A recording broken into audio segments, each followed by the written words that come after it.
Le point suivant concerne la création d'un fonds d'indemnisation pour les commerçants de la rue Dauphine. Comme vous le savez, des travaux ont commencé et sont passés en phase active à partir du mois de juin de cette année 2018, fin de l'année 2018, pardon, rue Dauphine, visant à végétaliser cette rue, à refaire entièrement l'assainissement, le pluvial, l'ensemble du système d'eau usée qui conduit dans la ville, dans cette rue, cette artère passante de la ville. Également, alors on supprime quelques places de stationnement, pas beaucoup, aménager des pistes cyclables, c'est important, c'était une question qui nous a été souvent adressée. Bref, faire de cette rue un symbole de la manière dont on peut reprendre, en plein centre-ville désormais protégé, site patrimonial remarquable, de faire de cette rue un symbole de ce qu'on peut faire dans le centre reconstruit de Saint-Dié-des-Vosges. Les travaux, comme vous le savez, sont des travaux très lourds, qui ont donc pénalisé une partie de l'activité commerciale sur cet axe, comme on pouvait s'y attendre. Et ils ont pris un peu de retard, un peu moins que ce qui est parfois avancé, mais quand même un peu de retard, 3 mois, c'est ça, monsieur l'adjoint. Et donc, il devrait s'achever vraisemblablement ce printemps, assez tôt dans le printemps, si on est dans les délais. Donc, plusieurs réunions ont été organisées avec les commerçants qui souhaitaient la mise en place de dispositifs qui existent dans d'autres villes. Et donc, on avait un peu pris la tâche de villes voisines, évidemment la ville d'Épinal par exemple, mais d'autres villes dans le massif vosgien notamment ou en Alsace. Et donc, on s'est aperçu que la meilleure solution, c'était de passer par la Chambre de commerce et d'industrie des Vosges, qui assurera elle-même l'instruction des dossiers, notamment pour évaluer la réalité de la perte de chiffre d'affaires, et qui nous fera des recommandations en matière d'administration des aides à verser à la CCI pour qu'elle la reverse ensuite aux commerçants. Évidemment, cette prestation de la Chambre de commerce et d'industrie aura un coût. Vous l'avez dans la délibération, 4 200 €, toutes taxes comprises. Je dois dire pour l'information du public qu'au départ, on a été un tout petit peu surpris parce que on sait que pour d'autres villes, cette facturation s'était faite sur une règle un tout petit peu différente. Mais c'est vrai que les CCI sont dans une période qui est peut-être moins faste que celle qu'elles ont connue dans le passé. Sachant que nous prévoyons de consacrer dans l'ensemble à cette indemnisation au maximum 60 000 €, ce qui est déjà une somme significative, et surtout quand elle est prise en fonctionnement, monsieur l'adjoint aux finances. Et donc, bien sûr, les commerces qui seront recevables et dont les dossiers recevables sont prioritairement ceux de la rue Dauphine. Quelques autres demandes pourront être éventuellement étudiées, mais vraiment au cas par cas par la Chambre de commerce et d'industrie, et de façon assez rigoureuse. Plusieurs réunions, je le disais, ont déjà eu lieu avec les commerçants qui sont bien informés de la façon dont les demandes devront être effectuées. J'ai participé moi-même aux réunions organisées, à 2 de ces réunions, et je peux dire que dans l'ensemble, la démarche est bien comprise. Voilà. Néanmoins, c'est en tout cas sous ce mandat, je fais appel à la mémoire de ceux qui étaient élus dans les mandats précédents. Il y a peut-être eu déjà des précédents de ce type. Mais en tout état de cause, c'est la première fois qu'on fera cela. Et c'est justifié évidemment par le caractère central et la présence commerciale sur cet axe de la rue Dauphine. Y a-t-il des demandes de prise de parole ? On peut effectivement regretter la situation des commerçants dans cette rue. Et on pourrait aussi parler des habitants qui subissent aussi les travaux. On parle des commerçants, mais on pourrait aussi parler des professions libérales qui ont vu aussi quelques problèmes pour accueillir leur patientèle. Ce qui est un peu surprenant dans le fonctionnement de la commission qui est mise en place, c'est qu'on n'a que 2 membres exécutifs, qui sont la ville et la chambre de commerce. Ce que je constate, moi, dans cette rue, et on le constate tous, c'est qu'il y a aussi des artisans, comme coiffeurs, restauration rapide, qui dépendent de la chambre des métiers. On aurait pu avoir une composition dans cette commission qui réunisse aussi des élus de la chambre des métiers, par exemple. Et éventuellement, là, c'est un peu plus compliqué puisqu'on sait que c'est difficile à mettre en place, une place pour l'opposition, pour qu'on puisse aussi consulter et participer à cette, on va dire, indemnisation globale des commerçants de la rue. Donc ça, évidemment, nous n'avons pas été concertés, c'est dommage. Et ça aurait été bien aussi que la Chambre des métiers soit concertée, puisque certains relèvent de la Chambre des métiers. On peut effectivement regretter l'état de cette rue, et on sait bien que quand on engage des travaux de cette importance, les délais sont difficilement maîtrisables parce qu'on ne connaît pas tous les sous-sols de cette ville.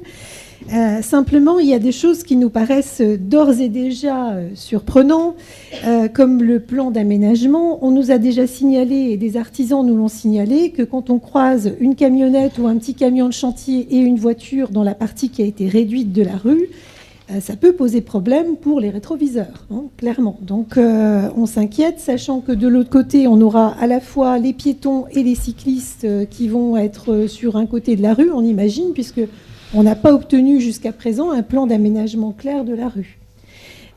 Nous avons demandé le plan de circulation qui a été refait sur l'ensemble de la commune. Nous ne l'avons pas obtenu.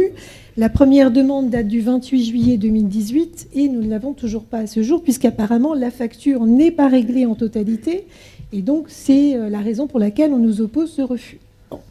Ça aurait été bien qu'il y ait un peu plus, encore une fois, de concertation, y compris avec les habitants de la rue qui, eux, vont subir ça tous les jours, puisque la plupart peuvent avoir des voitures garées dans la rue. Et ça aurait été bien aussi pour les commerçants qu'il y ait un peu plus de concertation sur l'aménagement.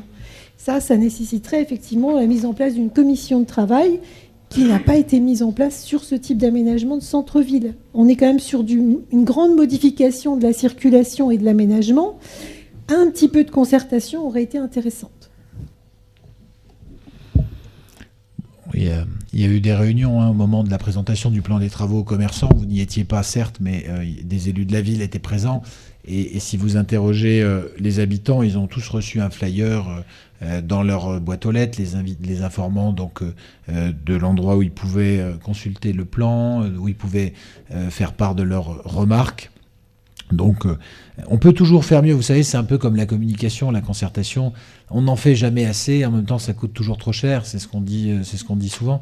Mais en l'espèce, ce qu'on peut regretter, c'est qu'il y a eu du retard. Ça arrive, hein, quand je pense aux travaux, toujours pour parler de la ville-préfecture à Épinal, qui prennent presque 2 ans derrière la basilique. C'est des travaux très très longs et qui pénalisent, alors pour le coup, de façon extrêmement brutale, et beaucoup plus brutale en l'espèce que pour ce qui nous concerne, puisque pour l'essentiel du temps, la voie est restée circulée, les commerçants de ce centre-ville. Donc on peut toujours faire mieux en matière de concertation. Je pense qu'il y a eu des échanges, on a eu des agents qui étaient présents en permanence sur place, et on a fait effectivement le choix de considérer que c'était les commerces de détail qui avaient été impactés, et donc qu'on ne pouvait pas étendre cette disposition aux professions libérales. Connaissant la saturation des carnets d'adresses des médecins à Saint-Dié, l'évolution par exemple de leur consultation a peut-être été moins directement impactée que celle des commerces. En tout cas, on peut directement l'imaginer. On s'est aussi calé sur ce qui se faisait ailleurs, une nouvelle fois. Dans la plupart des villes, c'est la chambre de commerce seule qui siège, parce que c'est elle seule qui administre le dispositif. Il y a, si vous voulez, l'organisme qui gère le dossier, puis l'organisme qui paye, c'est tout. Donc, même si certains sont suivis par la Chambre des métiers, ça ne veut pas dire que les petits commerçants qui sont, ou les artisans qui sont à la Chambre des commerces et de l'industrie ne seront pas instruits par cette commission. Simplement, et c'est seulement la CCI qui instruit, parce qu'elle est la seule à mettre en place ce type de dispositif. Dans le département des Vosges, la Chambre des métiers ne le fait pas. Et je crois savoir que les deux s'entendent très bien, donc je ne pense pas que la Chambre des métiers y verra malice. On travaille très bien avec eux sur d'autres dossiers. Sur le rétrécissement de la voie, c'est volontaire. L'objectif, c'est vraiment de permettre qu'on ait un ralentissement sur cette rue. Parce qu'aujourd'hui, on a des grandes pénétrantes à Saint-Dié-des-Vosges dans lesquelles certains s'amusent parfois à faire de la course de vitesse quasiment, et c'est vrai rue Dauphine, c'est vrai rue Stanislas. Quand on sort de l'hôtel de ville, parfois à certaines heures, il faut vraiment faire attention. C'est vrai rue Thiers, où le 30 n'est presque jamais respecté. Je crois qu'à plusieurs reprises, votre groupe d'opposition a insisté là-dessus, et c'est un vrai sujet. Et le fait de rétrécir mécaniquement, ça oblige parfois à ralentir, à laisser passer celui qui est en face. Alors là où je suis assez d'accord avec vous, c'est que ça supposera peut-être une réflexion ou peut-être un panneau disant il y a peut-être une priorité à dire si là où on pense que ça risque d'être vraiment rétréci, est-ce que c'est dans le sens montant ou dans le sens descendant? Peut-être. On va regarder ça de près et on va en discuter aussi avec les commerçants avec lesquels on a pris l'habitude de cette concertation. Quant au plan global de déplacement, effectivement, le document n'est pas finalisé pour la bonne raison que le cabinet prestataire, ça ne nous est pas arrivé souvent, mais a fait défaut et que la personne qui suivait notre dossier a fait un burn-out et que le dossier n'a pas avancé depuis. C'est pas de la mauvaise volonté et c'est pour ça qu'on n'a pas payé, puisqu'on ne paye pas une prestation qui n'est pas achevée. Donc c'est tout, hein. Il n'y a pas là-dedans de mauvaise grâce. Mais en tout état de cause, pour des raisons que vous pouvez bien imaginer, on peut se dire que c'est un dossier qui va demander tellement de modifications et d'investissements que ça n'est certainement pas sur le dernier exercice 2020 qu'on le présentera. Donc je pense que la mise en œuvre du plan global de déplacement, elle commencera au début du second mandat, plutôt qu'à la fin de celui-ci. C'est relativement logique. Voilà, je crois que j'ai à peu près tout dit sur ce que j'avais à répondre, mais notamment sur l'information éventuelle sur les parties circulées et rétrécies. Je prends bonne note de ce que vous dites et puis on regardera s'il y a besoin de mettre en œuvre une forme de priorité ou voilà. Je pense qu'on peut se croiser a priori, mais voilà. Oui, Monsieur Caclin. Oui, c'est bon. Comme vous l'avez rappelé, c'est vrai que dans notre ville, les automobilistes, et surtout les deux roues, sont peu enclins à respecter la limitation de vitesse. Mais moi, je propose que cette rue, qui s'est très très sérieusement rétrécie, puisse être classée en zone 30 et éventuellement y mettre 2 passages pour piétons en 3D, ce qui ralentirait sérieusement les deux roues. Et protégerait certainement les piétons et les cyclistes qui voyageront le long de cette rue. Sur le passage en 30, on va étudier la proposition. Je pense qu'elle me paraît assez intéressante, hein, donc on peut très bien regarder ça.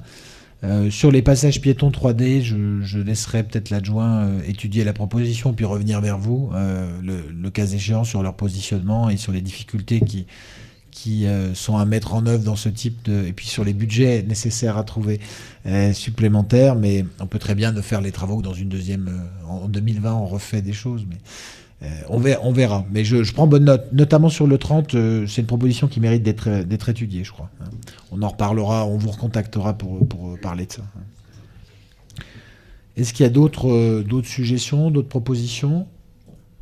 Il n'y en a pas. On peut donc passer au vote sur la création de ce fonds d'indemnisation. Qui est pour ? Qui est contre ? Qui s'abstient ?